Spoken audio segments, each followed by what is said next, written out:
Olá, bom dia para você, seja muito bem-vindo e bem-vindo à sua consulta com hora marcada. Consulta ao doutor está no ar. Como é que foi o seu final de semana?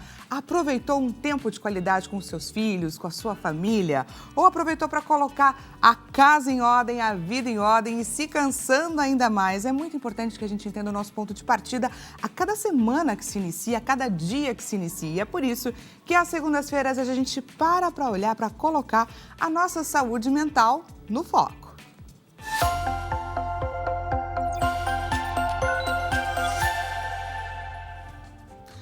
Hoje nós iremos propor um olhar bastante difícil. Já começo trazendo essa informação logo de cara. Hoje a gente vai falar sobre feridas emocionais, a gente vai falar sobre traumas que a gente pode ter vivido lá na infância e de que forma que a gente vive eles, que a gente passa por eles, que eles tiveram, reflexo na nossa vida adulta. Pois é, você já sentiu alguma vez dificuldade para falar não? Para impor limites ali na sua vida? Você, de repente, passa por algumas situações que, por repetição, você se questiona: poxa, por que esse padrão se repete tantas e tantas vezes na minha vida? Pois é. Olhar para isso é muito importante, trazer essa questão à nossa consciência é muito necessário, mas a gente também vai aprender de que forma que a gente consegue se livrar de tudo isso, ressignificar a nossa vida, trabalhar esses traumas, a fim, é claro, de trazer qualidade para a nossa vida. Lembrou de alguém a quem essa nossa consulta seja importante e relevante? Nós estamos em transmissão ao vivo, pessoal, e é só compartilhar o nosso link de transmissão, tanto pelo site quanto pelo aplicativo. Site www.hittv.com.br e aplicativo HitPlay. Compartilhe ali o nosso link de transmissão, pois queremos sim chegar com a nossa informação de qualidade para quem precisa. Fora isso, não perca a oportunidade de trazer para a gente a sua dúvida ou o seu relato, de participar aqui dessa nossa consulta. Afinal de contas, ela foi marcada para você e a gente sabe. Quando o assunto é muitas vezes mais difícil, mais íntimo, é claro que a gente não quer ver o nosso nome exposto, a nossa situação exposta. Mas para que você não perca a oportunidade de participar, é só você deixar isso bem claro para a nossa produção, que a gente vai tomar todo o cuidado e trazer o seu relato de forma anônima. Anota o nosso novo número, DDD 11 3226 1112. DDD 11 3226 1112. Participe, encaminha para a gente a sua mensagem pelo WhatsApp. E lá nos nossos stories, no nosso Instagram, temos uma enquete, ou melhor, duas. Hoje, excepcionalmente, estamos com uma enquete, mas dividida em duas partes, e queremos, é claro, a sua participação no @consulta ao Doutor Hit TV. Diretor João Capellini, bom dia, boa semana para a gente. Coloca, por favor, a nossa enquete na tela. Então, a primeira parte da nossa enquete: o que mais te afeta emocionalmente? Você sente ali o medo da rejeição, uma insegurança emocional, dificuldade de impor limites, de dizer não, ou você sente baixa autoestima? E na sequência, te perguntamos também em que área da sua vida que você sente ali essa dificuldade, que é a segunda parte da nossa enquete. É nos relacionamentos amorosos? É na família? Você sente isso nas relações de trabalho ou na relação com você mesma, com você mesmo? Clica lá na alternativa que a gente vai, é claro, debater sobre tudo isso mais para o final do programa, mas já te digo que o programa hoje está imperdível e não perca a oportunidade de participar. Deixa eu te apresentar quem são as doutoras que já estão aqui com a gente, prontas para compartilhar o conhecimento e trazer para a gente consciência e orientação na tela. Começo te apresentando, então, a doutora Júlia Matos. Ela é pedagoga, psicopedagoga, psicóloga e também faz pós em neuropsicologia. Ela atua na área há 20 anos pela missão de unir educação aos cuidados com a saúde mental, promovendo inclusão e maior autonomia para pessoas neurodivergentes. Seu diferencial é o atendimento humanizado, sempre buscando enxergar cada pessoa além da sua condição e desenvolver, é claro, o seu potencial. Como desafio, destaca a desvalorização da área, especialmente pela banalização do atendimento psicológico. E agora te apresento a doutora Rosana Valino. neurocientista, treinadora sistêmica, comportamental e também mentora de reprogramação mental. Atua na área há 5 anos, após uma experiência pessoal, tê-la motivado a encarar como missão de vida o estudo da ciência do comportamento como ferramenta para o desenvolvimento humano. Seu trabalho une diferentes abordagens para promover bem-estar, autoconhecimento e crescimento pessoal. Tem como propósito tornar o conhecimento acessível e incentivar a busca por ajuda desde os primeiros sinais de sofrimento emocional. Doutoras, sejam muito bem-vindas ao Consulta Doutora. Obrigada. Eu queria começar entendendo, né, gente, o que caracteriza um trauma? Para qualquer uma das duas, vamos começar com a doutora Rosana. Então, tá bom. Um trauma, ele é caracterizado por uma experiência com forte impacto emocional. Tá. Vamos exemplificar? Às vezes um abuso, às vezes uma agressão física. O que mais, doutora? Me ajuda aí. Isso causou para a criança essa lembrança, porque o que ela teve nesse ato? Dor. Tá. Toda dor gera uma lembrança emocional que, consequentemente, na fase adulta, vai aparecer isso de forma oculta, né? Então, todo trauma é uma experiência emocional com forte impacto emocional que teve como dor significado. E nem sempre esse impacto é algo muito pesado para nós. Esse impacto pode ser uma ausência de pais, uma separação dos pais, algo que para a gente parece corriqueiro, mas para aquela criança pode ter tido um impacto muito profundo e causado esse trauma, essa dor. E, por exemplo, né, muitos dos traumas eles se originam na infância. E isso acontece por quê? Por uma ingenuidade da criança, de repente pela expectativa, né, que quando a gente é criança a gente está ali um pouco zerado dos acontecimentos da nossa vida, então a nossa expectativa é muito alta diante de uma história, de uma situação que se estabelece, o que leva, o que justifica esses traumas acontecerem em sua maior parte na infância. Muitas vezes essas crianças, elas trazem não só a cor do olho, a cor do cabelo dos pais, elas trazem aquela história que os pais viveram antigamente e repassaram, porque não foram trabalhadas. Então, eles acabam levando para os filhos os mesmos traumas e essas crianças absorvem de forma diferente. De que forma que eu... Pode complementar. Não, e as crianças, ela aprende na fase da infância por modelagem, por aquilo que ela vê. Então, se ela ver um ambiente onde existe muita discussão, que não tem muito amor, não tem muita troca de conversa, ela acaba recebendo isso como padrão de comportamento. Qual é a diferença de uma situação difícil que eu possa vir a viver e um trauma? A situação difícil é aquela que você vê, aconteceu aquele momento e você não leva, você não registra. O trauma, você vê, sente e vive ele. Por exemplo, a agressão física. Você viu o seu pai bater na tua mãe e, consequentemente, aquela agressão chegou até você. Além de você ver, você também sentiu essa dor. E você vai carregar isso para a sua vida adulta, adolescência, se isso não for tratado. Então, você concorda com a frase, o que acontece na infância não fica na infância? Não fica na infância. E aí eu queria entender, né? Porque quando a gente vai crescendo, a própria vida exige um pouco isso da gente, né? Que a gente siga em frente, né? E aí esse trauma, muitas vezes, ele não fica no nosso consciente dessa forma como vocês estão narrando aqui pra gente, né? Dos acontecimentos. Muito pelo contrário, né? Um trauma fica no inconsciente, o que torna ainda mais difícil de ter como ponto de partida para alguma situação que a gente possa vir a viver mais velho e reconhecer na gente, certo? Certo. Ele fica no inconsciente e, às vezes, algum gatilho faz com que ele reapareça. E enquanto ele não for elaborado, realmente trabalhado, ele ficará ali. Entendi. E aí, então, esse é o trabalho dessas doutoras, né? De investigar, identificar, localizar aonde é que está o trauma. certo? Certo. Por onde que caminha essa investigação, doutora?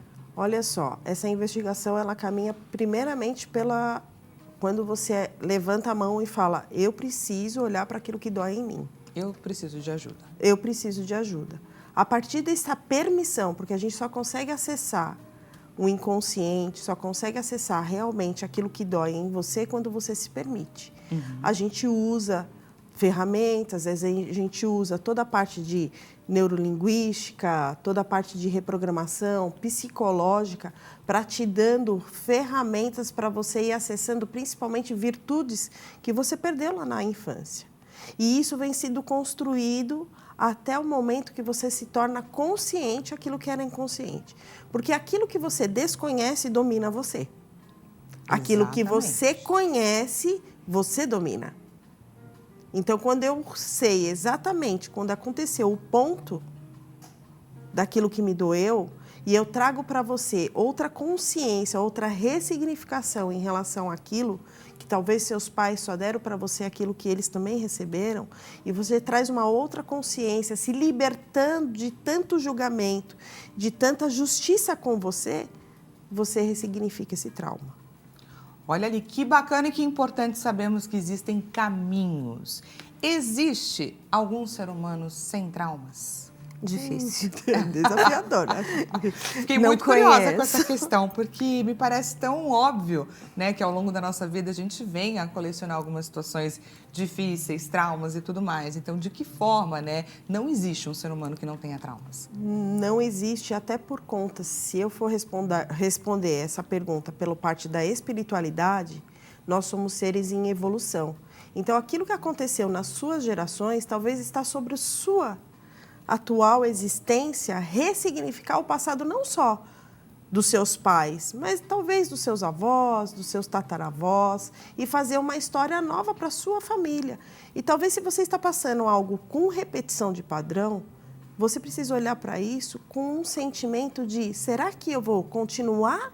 Ou eu posso me permitir a olhar para mim e principalmente cancelar essa história de maldade? Perfeito.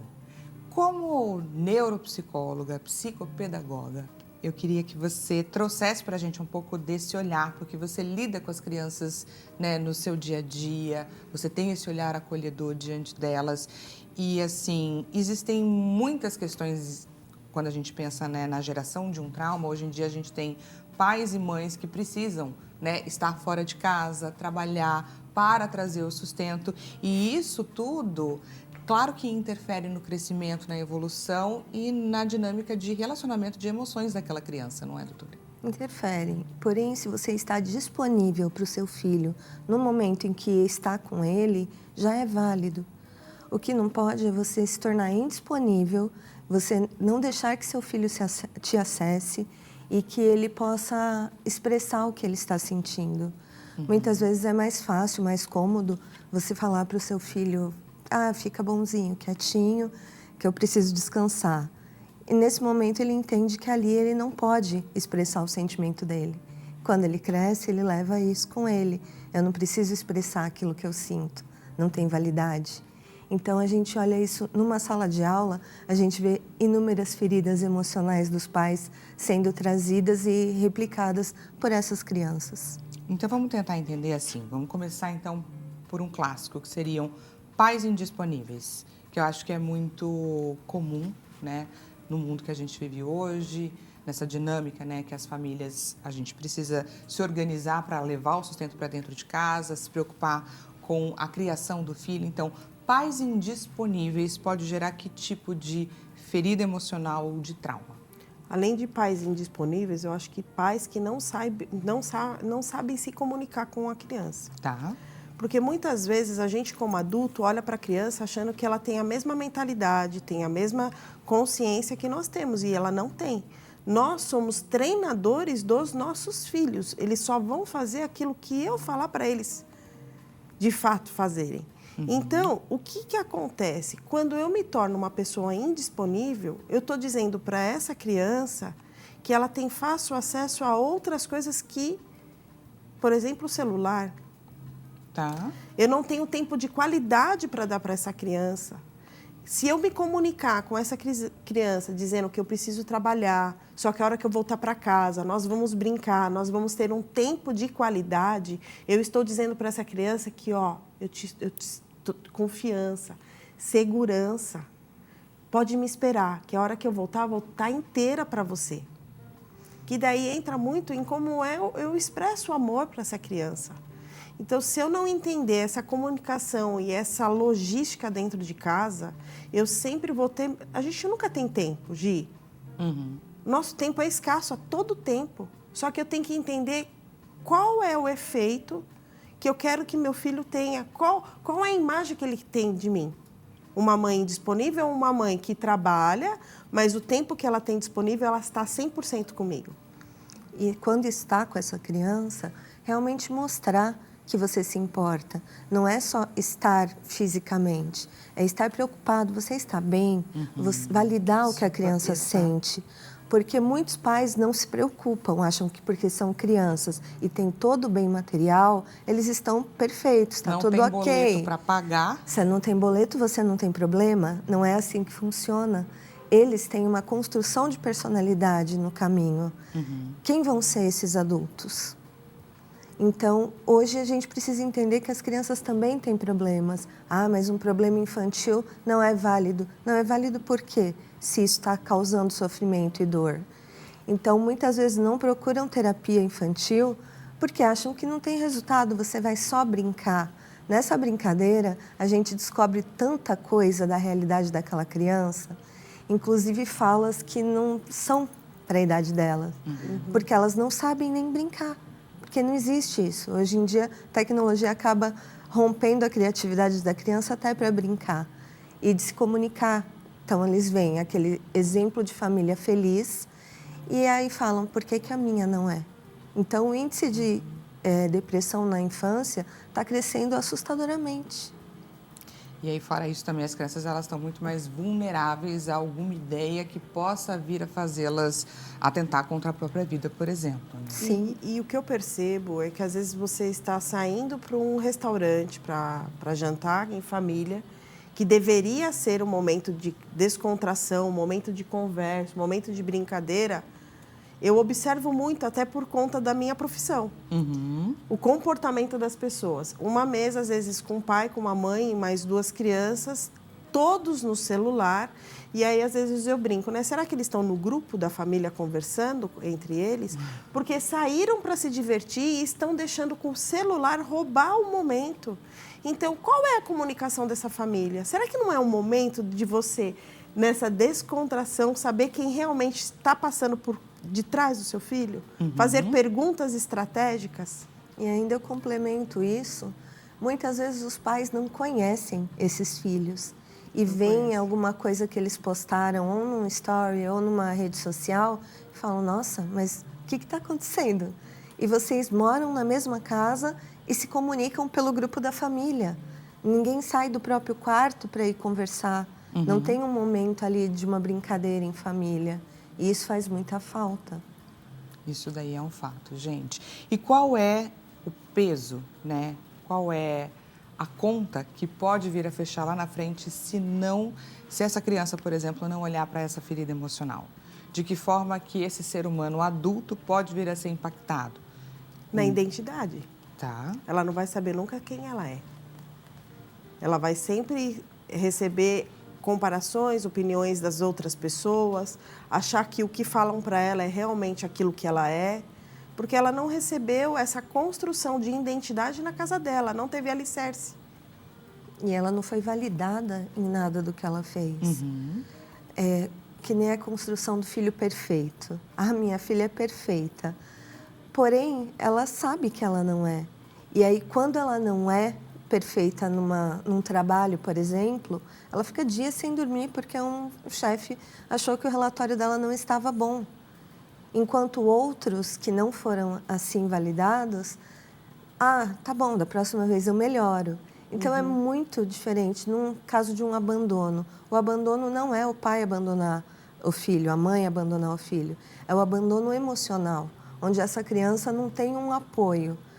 Quando ela for maior, ela vai arrumar um namorado E aí, se ele não responder a mensagem dela em 2 minutos, ela vai achar que ele não gosta mais dela. Exato. Se ele encontrar alguém que precisa ficar sozinho hoje, seja para estudar, para alguma coisa, vai achar que aquele amor acabou. Então, ela vai se sentir abandonada novamente.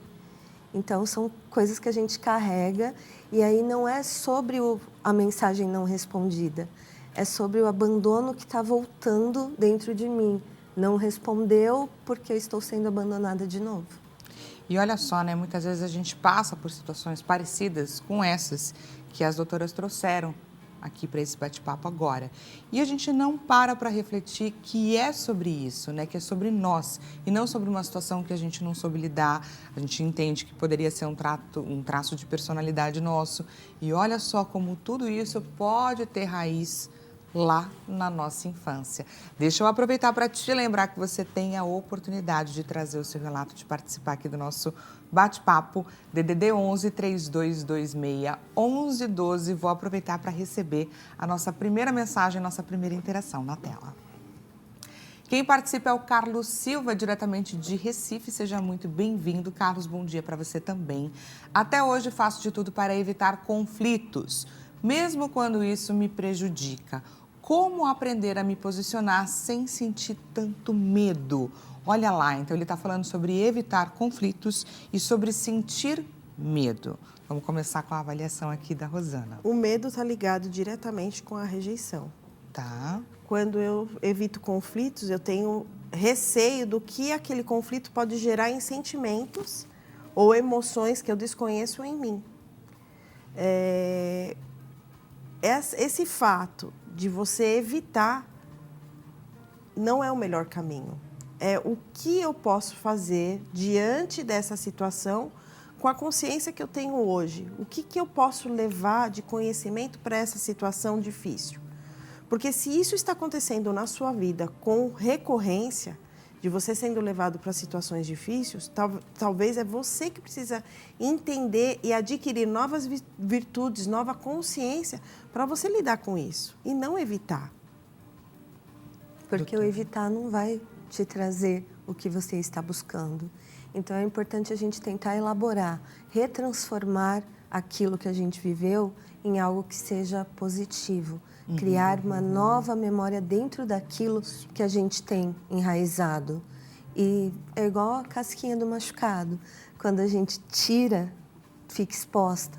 Então aí a gente vai cuidando daquilo para que não existe uma cura para isso. Existe uma transformação, uma elaboração daquilo que você viveu para que você possa viver de forma mais segura. E é isso, né? Essa consciência que o Carlos trouxe. Eu sou uma pessoa que eu evito conflitos, por exemplo. Isso já é muito importante, mas é até que preço, né? Quando a gente começa a mensurar tudo aquilo que a gente começa a perder a partir desse traço de personalidade, aí a conta fica complicada e é preciso, de fato, olhar para isso. E existem caminhos, então? Existem muitos caminhos. O primeiro é você aceitar que você precisa de ajuda, que você precisa evoluir. Que evitar um conflito, na verdade, é evitar olhar para você. É você evitar olhar para o espelho. Quem você não quer ver? E por que você não quer ver? O que ele acessa em você? É mais difícil trabalhar esse trauma, trabalhar esse conflito. Então é melhor deixar ele de lado. Ele vai continuar ali. Em algum momento ele vai aparecer. Às vezes, pode ser que sim, pode ser que não. Evitar um conflito é você descontar em uma bebida alcoólica, em assistir pornografia, em estar levando isso para um outro lado, entende? O lado extremo de você não olhar para aquilo que realmente te machuca. Olha só, gente. Tá vendo a importância da gente trazer determinados assuntos à tona? Carlos, muito obrigada, viu, pela sua participação, por você ter enriquecido aqui o nosso bate-papo, porque muitas vezes a gente tem dificuldade para olhar para tudo isso, né? E é tão importante, tão necessário. Não é um caminho fácil. Não é. Eu até falei antes da gente começar o programa, né?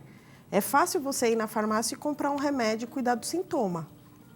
Mas a verdadeira ferida é curada, é ressignificada quando você olha para dentro. Não existe problemas externos, existem problemas internos que estão sendo ocultos. E muitas vezes, alguma coisa externa faz com que a gente traga isso à tona novamente. Exato. Para você cuidar. Para cuidar, você não para ignorar. ignorar. Para te dar uma nova oportunidade para você cuidar de tudo isso. Vamos para mais participação da nossa audiência na tela. Agora quem participa é a Simone, diretamente de Natal. Simone, seja muito bem-vinda, bom dia. Na minha infância não tive a presença do meu pai e até os 7 anos passei por muitas dificuldades financeiras, chegando a passar fome. Hoje, na vida adulta, tenho medo constante de ficar sem dinheiro e acabo guardando tudo o que consigo. Essa necessidade de sempre economizar pode ter relação com o que vivi na infância? Como que eu posso lidar com esse medo de forma mais saudável? Obrigada, Simone, pela sua participação, começando pela Rosana. Olha só, o pai, ele representa na nossa vida uma imagem muito importante, que é o avanço, né? O construtor, o herói. Quando eu não tenho essa figura... O provedor. O provedor. Quando eu não tenho essa figura, eu acabo me diminuindo para caber em algumas situações. Em relação ao dinheiro, quando eu tenho medo de perder, na verdade eu já perdi. Essa perda, ela é inconsciente, porque ela está querendo suprir com o valor monetário a ausência que ela teve no passado do pai. Então isso precisa ser visto. Isso precisa ser... Não é porque ela não conviveu com o pai que ela não precisa reconhecer ele. Porque o pai deu o que ele podia de melhor para ela, que é a vida, é o suspiro, é o fôlego da vida. E ela precisa, através da parte financeira, honrar isso. Eu te honro, pai. Eu não preciso repetir o teu padrão para me sentir pertencente a essa família, a esse sistema familiar de escassez, para me sentir vista por vocês.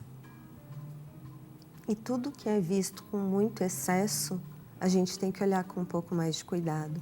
Que nem ela não querer gastar com nada. A gente tem que olhar com cuidado o que ela está com medo de perder aí também. Ela já teve na infância a ausência de alimentos, a ausência do pai. O que ela tem medo de perder? Isso precisa ser trabalhado nela para que ela possa viver. Porque ela não está, ela está num modo de alerta.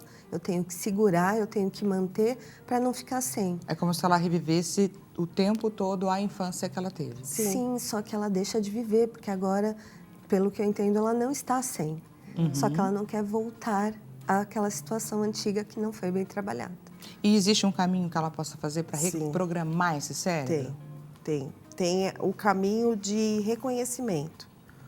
O caminho de voltar um pouquinho para trás, olhar aonde realmente essa ferida foi construída, porque fica muito genérico a gente responder assim, mas o porquê disso tudo aconteceu.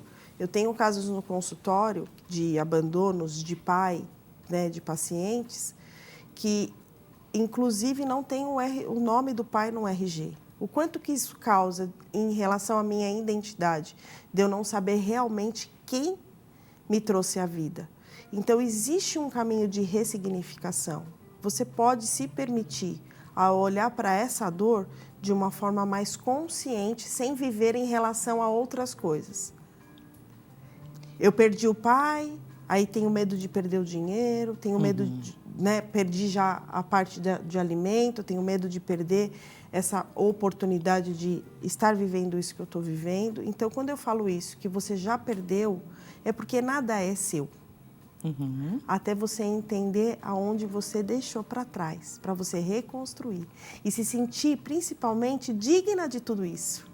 Você pode ser rica, você pode, sim, desfrutar de uma vida melhor.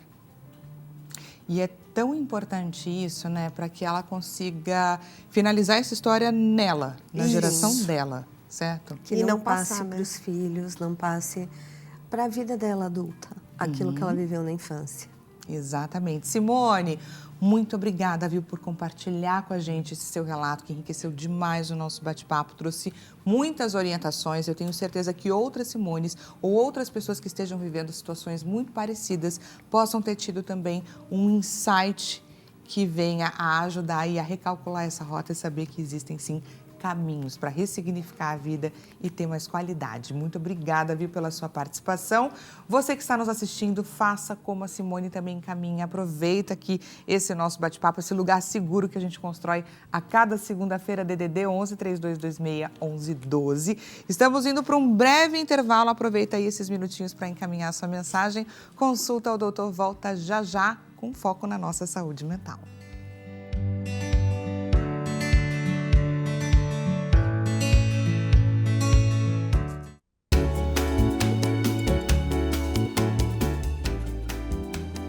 Consulta ao Doutor está de volta, seja mais uma vez bem-vinda e bem-vindo à sua consulta com hora marcada. Hoje, para você que acabou de chegar, só para te lembrar, segunda-feira é o dia que a gente coloca a nossa saúde mental no foco e estamos debatendo sobre traumas e feridas emocionais. Até que ponto as dificuldades que a gente enfrenta no nosso dia a dia hoje, enquanto adultos, não tiveram raízes, não tiveram início lá atrás, na nossa infância. Não é fácil olhar para isso, muitas questões acontecem de forma inconsciente, mas é tão importante trazer a consciência, inclusive para que a gente consiga mudá-las. Se você é uma pessoa, por exemplo, que tem dificuldade para falar não, de colocar limites, de se impor, de conversar, de debater assuntos, pode ter certeza que essa questão pode ter tido início em algo que você viveu lá atrás.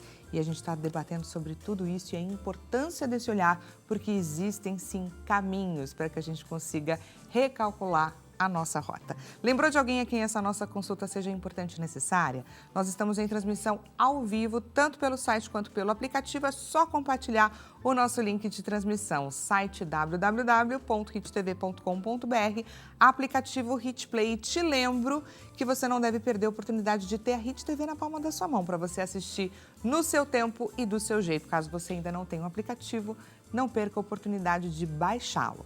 Por falar em oportunidade, não deixe de participar aqui dessa consulta que foi marcada com todo carinho para você. Então traz para a gente a sua dúvida, traz também o seu relato, DDD 11 3226 1112. Inclusive já anota esse novo telefone, estamos com um telefone novo para que você consiga interagir com a gente. DDD 11 3226 1112.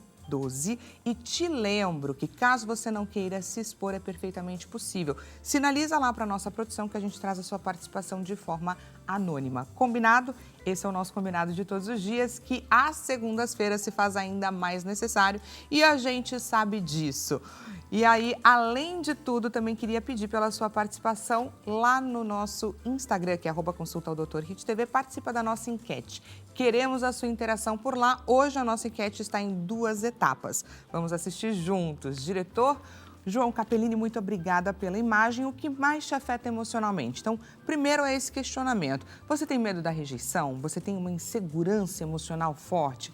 Você sente que você tem dificuldade ali de impor limites no seu dia a dia, seja no trabalho, no relacionamento, com os seus familiares? Ou você sente que a sua autoestima é extremamente baixa? E em quais situações, seja nos relacionamentos amorosos, na família, no trabalho ou na relação com você mesmo, com você mesma? Clica lá na alternativa que a gente vai falar sobre isso e a importância de trazer, é claro, esse olhar. Para quem chegou agora neste exato momento, te apresento a doutora Rosana Avalino, neurocientista, treinadora sistêmica comportamental. Mais uma vez, obrigada pela sua participação aqui com a gente. Eu que agradeço a oportunidade. E a gente também está conversando com a Júlia Matos, pedagoga, psicopedagoga, psicóloga, que está aqui também trazendo esse olhar com relação à nossa criança e às nossas crianças também. Muito obrigada pela sua participação, doutora. Eu que agradeço a participação.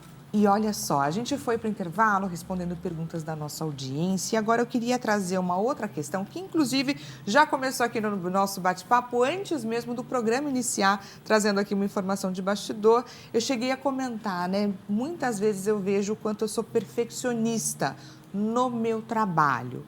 E aí agora eu queria trazer esse tema à tona, porque eu imagino que muitas pessoas sejam também, o que isso pode vir a significar de uma ferida emocional, de um trauma vivido na infância. Isso vem daquela criança que foi muito cobrada na infância. Aquela criança que não podia errar. Aquela criança que tirava 9, mas queriam que ela tirasse um 10. Então, ela começa a se cobrar, não se acha suficiente para aquilo. Então, quando adulto, ela traz isso em forma do perfeccionismo, da autocrítica, de achar que tudo que ela faz poderia ser melhor. E a gente tem o costume de imaginar que isso é um traço positivo, no sentido de que, estou buscando melhorar, estou buscando aperfeiçoamento, mas não necessariamente, porque isso pode vir a colocar a gente cada vez mais para baixo, não é? Sim, a gente fala, nesse caso específico, a gente às vezes trata da ferida da injustiça. Tá. É quando você levou a algo que dentro da sua consciência, dentro da sua parte cognitiva, era o melhor que você poderia entregar, e quando você entrega, você, isso que você conseguiu fazer, você recebe uma rejeição daquele seu esforço. Tá. Então, sempre quando você vai fazer algo para alguém, você checa 10, 15, 20 mil vezes e você fala assim que acho que ainda não está bom. É porque você está precisando do quê? Da aceitação. É a busca pela aceitação. É a busca da aceitação. É a busca daquele fato de você olhar para a criança e falar assim, nossa, filho, que legal, vamos, gostei disso que você entregou, vamos fazer um outro aqui, quem sabe a gente pode melhorar, e você incentivar, não você desmerecer. A crítica acaba destruindo essa autoestima. E aí aquele adulto, aquela criança vira o adulto inseguro, aquele adolescente que tem dificuldade no relacionamento, porque será que eu vou ser bem aceito sendo como eu sou? Sim. Então é aquela pessoa que se isola, mas não está errado ela ficar isolada. O que está errado é ela não poder se mostrar quem ela é de verdade. Porque as pessoas vão julgar que não é bom o suficiente. E existe uma questão, né, que os pais também passam por esse caminho da cobrança, da expectativa por melhores notas e tudo mais, acreditando que estão fazendo um bem para os filhos, né? E até que ponto, qual que é a dose, você que lida diariamente, né, com essas crianças que são cobradas também? É importante você valorizar as conquistas. Às vezes, o que foi fácil para você na escola não é fácil para o teu filho. Às vezes, as limitações que ele tem são outras. Tem o bloqueio, tem o modo de alerta que a criança se encontra quando ele quer provar alguma coisa. Então, a gente tem que respeitar o ritmo de cada um e observar. Precisa de uma ajuda? Ajudar. Não ajudar cobrando. Nossa, eu te ajudei, você tem que ser o bom nisso e naquilo. Ter aquele olhar falando que tudo bem, se não foi bom, você pode melhorar. E está tudo bem também. É aquela famosa frase que às vezes a gente ouve bastante dos pais, né? Você só estuda, é só isso que você faz. É a única obrigação. Você é a única obrigação, você tem que dar o seu melhor. E isso causa um certo falta de merecimento. Sim. Porque eu não só estudo, eu faço outras coisas além, né? Às vezes aquele esforço, ela está indo para a escola, tendo toda a parte cognitiva. Para nós que somos adultos, que já passamos pelaquela fase, é fácil falar. Mas para ele que está no processo, são pequenas conquistas, pequenas vitórias. E às vezes não é só você só estuda. Não, ele está construindo a personalidade dele, ele está construindo as relações sociais dele. Sim. E muitas vezes isso é difícil. A criança é tímida, ela não consegue fazer amizade com facilidade. Então, ela não vai na escola só para estudar. Às vezes, ela vai para a escola para aprender a se alimentar, porque tem uma seletividade. Então, ela não está indo só estudar. Não é o único objetivo de vida de uma criança, de um adolescente. Depois que não tiraram o limite de idade, né, não pode trabalhar novo, acham que o adolescente também só tem que estudar. Não, ele está construindo toda uma história de vida. E a depender da criança, né, essa interação social ela é extremamente desafiadora. Né? Não é simples você interagir com colegas, né? Existe um grau de dificuldade para uns e para outros, obviamente, diferenciado, mas passa por isso também. E nem sempre aquele que consegue falar com todo mundo também está bem. Às vezes ele pode estar só disfarçando um mal-estar que ele tem com ele mesmo e falando, se eu for assim, vou conseguir conquistar mais amigos. Será que são válidas essas amizades? Então, tudo isso passa em torno da cabeça da criança, mas muitas vezes os pais acabam não achando que a criança pensa em todas essas coisas. Pensam só em estudar e brincar. Você só tem que estudar. Só tem E que falando da Copa, eu acho muito importante essa fase que nós estamos vivendo, principalmente para as crianças, na troca de figurinhas. Porque você consegue se comunicar, você consegue negociar a figurinha que falta. É um momento de interação lá junto O com o álbum foi adulto. capaz de tirar as crianças do celular. É isso. Então, às vezes, tem pais, talvez, que está criticando essa ação. Mas pensa pelo lado cognitivo de construção. Ele está indo negociar a figurinha, ele está indo adquirir outros conhecimentos, falando com pessoas que talvez no dia a dia normal ele nunca falaria. Então, incentiva. Sim. Ontem Isso é um no fato. shopping tinha uma cena que foi até bonita. As crianças todas sentadas no chão do shopping, Os pais, trocando né? figurinha com os pais, ajudando a colar. Isso. Gente, por mais momentos assim. Exato, por mais momentos assim. Levar isso do álbum para talvez num jogo de quebra-cabeça em casa, comprar coisas lúdicas, fazer brincadeira de memória, desenho, para essa interação com a família.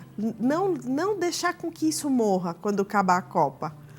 Já fica aqui o alerta das duas doutoras, porque é como se agora com a Copa, essa questão da troca de figurinhas e tudo mais, a gente tivesse reaprendido o caminho que nos era óbvio. Então agora é só seguir em frente e propor mais atividades como essa, porque realmente elas trouxeram essa interação de qualidade, esse momento presente entre pais, filhos, familiares e amigos também. Vamos para mais interação com a nossa audiência na tela. Então vamos lá, Sérgio Souza, seja muito bem-vindo, bom dia. Como posso diferenciar a ansiedade do dia a dia de uma ansiedade que já está afetando a minha saúde emocional? Doutora. A ansiedade do dia a dia, a gente percebe nas coisas presentes, no que você vai fazer, no trabalho. A ansiedade que a gente traz, ela vem sem que você perceba. É o inconsciente que desperta na gente. Então, se aquilo me gerou uma ansiedade, uma criança gritando na rua me gerou uma ansiedade, por que será que me trouxe isso? O que da minha infância está reprimido que eu trouxe aquilo de volta à tona? A ansiedade é o mal do século, né? Sim. Nós todos temos momentos ansiosos, mas se essa ansiedade te traz um conforto, é uma ansiedade positiva, por vou viajar, né, vou fazer alguma atividade, isso te gera uma ansiedade de construção, ok. Porque eu sempre falo da ansiedade que é assim, ó, imagine você a última vez que você foi viajar.